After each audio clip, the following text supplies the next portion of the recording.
mengenai kekurangan dari Grand Filano Hybrid Connected ini. Tapi sebelum gua lanjut, teman-teman jangan lupa like video ini sama subscribe channel ini dulu, supaya gua makin semangat bikin konten seputar roda 2 dan aparelnya.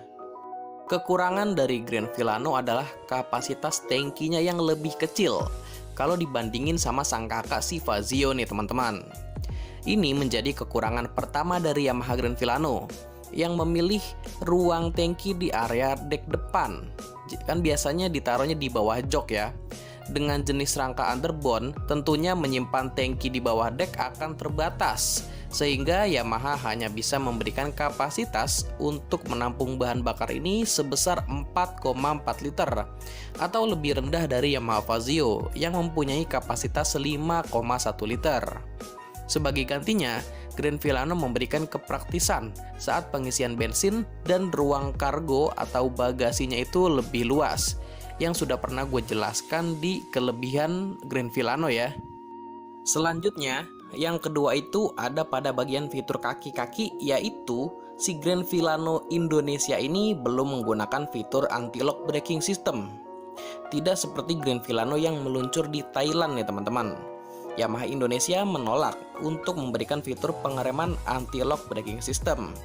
Ataupun ada satu lagi fitur UBS ya teman-teman, Unified Brake System, karena dinilai belum terlalu dibutuhkan untuk segmen motor ini.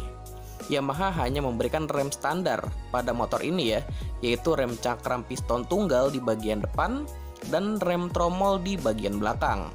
Padahal tingkat keselamatan dalam berkendara untuk segmen entry level juga penting, apalagi motor ini punya bandrol yang relatif mahal di kelasnya ya. Lanjut, kekurangan yang ketiga itu dari segi harga nih teman-teman. Awal-awal memang pernah ada informasi kalau Grand Filano ini CBU ya.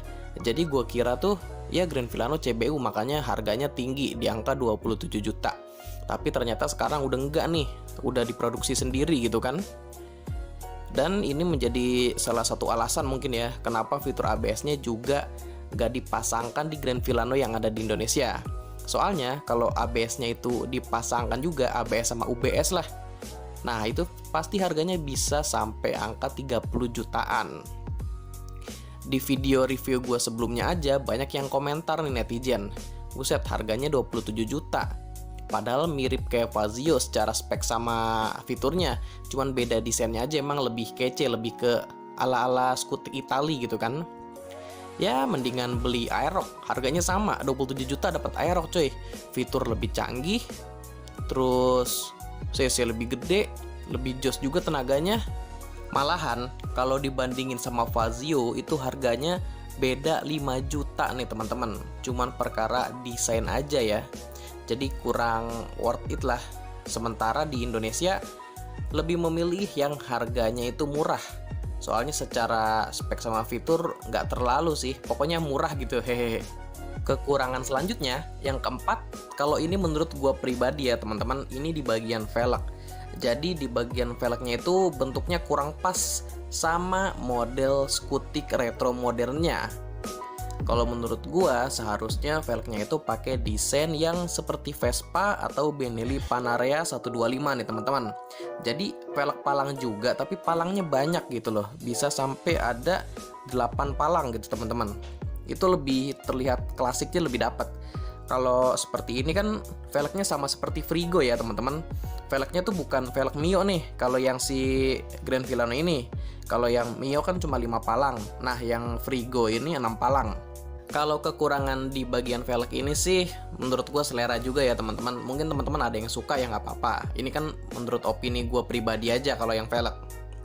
Terus selanjutnya kekurangan yang kelima ini sebenarnya bukan di masalah Grand Filano doang, tapi Matic zaman sekarang itu nggak ada Kickstarter atau engkolannya nih teman-teman.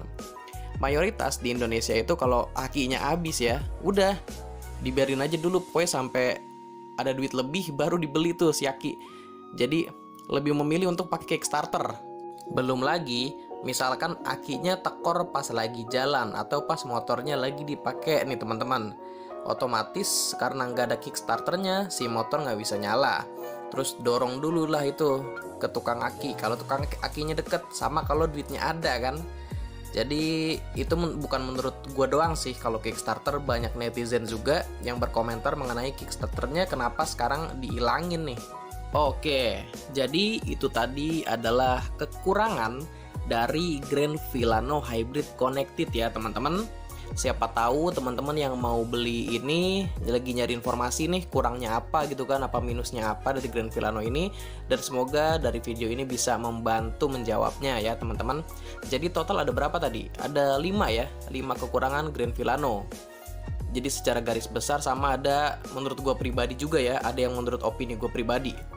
Mungkin teman-teman ada yang menurut teman-teman gitu, ini kekurangan juga nih bang di Grand Villano, itu bisa di komen aja teman-teman. Siapa tahu bisa sharing ke teman-teman lain nih untuk yang mau beli si Grand Villano ini. Oke, menurut gue itu aja dulu sih informasi yang bisa gue sampaikan. Sebelumnya terima kasih buat teman-teman yang sudah menyempatkan waktunya untuk nonton video gue. Jika video ini bermanfaat, jangan lupa di like dan share. Terus kalau teman-teman punya masukan atau saran buat konten atau buat channel ini, bisa bantu di komen aja. Dan yang terakhir, jangan lupa di subscribe sama nyalain loncengnya juga, supaya kalian mendapatkan notifikasi terupdate kalau gua ada upload video terbaru. Atau teman-teman bisa juga follow Instagramnya di @yunoroproject. Karena sebelum gua upload ke YouTube, pasti akan gue informasikan atau gua posting dulu di Instagramnya. So, di Instagramnya nanti bakalan lebih up to date. Oke deh, gua rasa itu aja dulu ya.